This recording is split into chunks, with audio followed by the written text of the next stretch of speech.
Hoy vamos a hablar de este libro de Inongo Bima Come, Teatro, África Negra en Escena. El autor es un camerunés, ¿no? Un doé de Camerún, que estudió en Camerún, estudió también en Ecuador, que pasaron bastante tiempo aquí y ahora está viviendo en España, concretamente en Cataluña, ¿no? Creo que está en contacto con la población de Guinea Ecuatorial. Lo que caracteriza la obra de Inongo es esta simbiosis entre la cultura africana, bantú, y la cultura occidental. Es como que Inongo tiene mucha necesidad de explicarle a Europa cómo es África, ¿no? Y de explicarle al africano cómo se vive en Europa. Más o menos es esto, es decir, en sus obras es prácticamente lo que está buscando, una simbiosis para que las dos culturas puedan convivir juntas, es decir, para que el europeo pueda conocer al africano, concretamente África Central Bantú, y luego para que el africano pueda igualmente conocer al europeo. Habla también de gente que está un poco en tierra de nadie, como son los africanos nacidos en Europa, ¿no? Sí, aquí, población negra en Europa, es decir, más o menos se explica esta situación, es decir, gente que ha nacido prácticamente en Europa, ¿no? En España, en Francia, que cuando están, por ejemplo, en España se consideran españoles, y si están aquí se consideran de aquí, de Ecuador, de Camerún.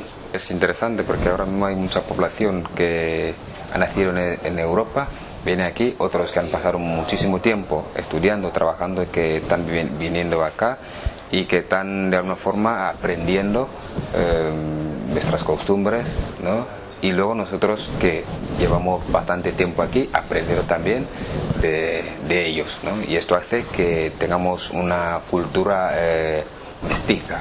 ¿De qué habla la obra que has escogido, la del teatro? Vale, esta obra aquí en realidad habla de muchas cosas. Es una colección de 10 obras de teatro. Entonces he escogido una obra que se llama Muna Añambe, la hija de Dios. Es un cuento doé que él ha adaptado al teatro. ¿Qué dirías tú del teatro africano, en términos generales? Pues en términos generales diría que por ejemplo, actualmente nuestro teatro está combinando elementos del teatro europeo y luego elementos de nuestra cultura. De hecho, en nuestro teatro hay música y canción, hay danza.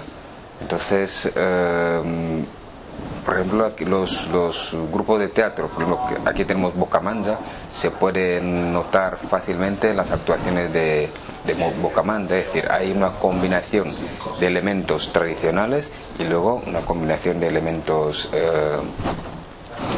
modernos. Una de las características que yo observo en el teatro de aquí es que tiene un componente bidireccional, por lo cual no solo la gente que se sube al escenario cuenta, sino que la gente que está abajo escuchando también opina.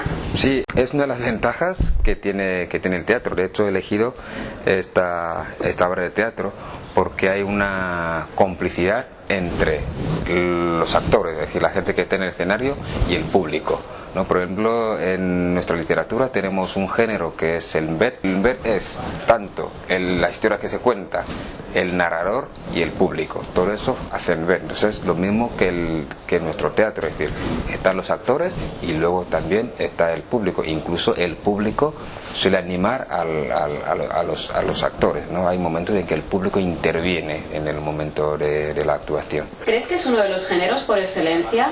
¿La mejor forma quizá de hacer llegar mensajes aquí? Creo que sí, porque las imágenes que uno dibuja al leer una novela, otros te están dibujando estas imágenes, es decir, otros están actuando, hay más comunidad, y luego la información llega porque puedes comentarlo con el que está al lado. Y es una forma también de transmitir moralejas, aprendizaje, ¿no? Sí. Sí, es una forma de transmitir moraleja. Por ejemplo, en esta obra, lo que Inongo nos trata de explicar es un poco por qué Dios no está en la tierra, por qué Dios está en el cielo, ¿no? Parece que Dios estaba en la tierra con nosotros, pero por la ambición, por la violencia, entonces Dios nos abandonó y luego prefirió estar en el cielo para que nosotros mismos podamos resolver nuestros problemas en la tierra. Vamos a leer la narración del primer acto. Señoras y señores, vengo de muy lejos. He hecho este largo viaje solo para contarles una historia que creo que les va a gustar. Pero antes, permítanme recordarles el consejo que un anciano como yo dio un día a su nieto. Le dijo: hijo, no hagas caso solo de lo que los hombres escriben en sus libros. Recuerda siempre que la última verdad de las cosas se esconde dentro de esas mismas cosas. Los hechos que os voy a narrar hoy ocurrieron al principio de todo, es decir, hace mucho tiempo. No obstante, quiero advertirles que si al final hay alguien aquí que dude de la veracidad de mi relato, que me explique él y sobre todo que me demuestre por qué soy como soy. Usted es como es y todos ustedes son como son.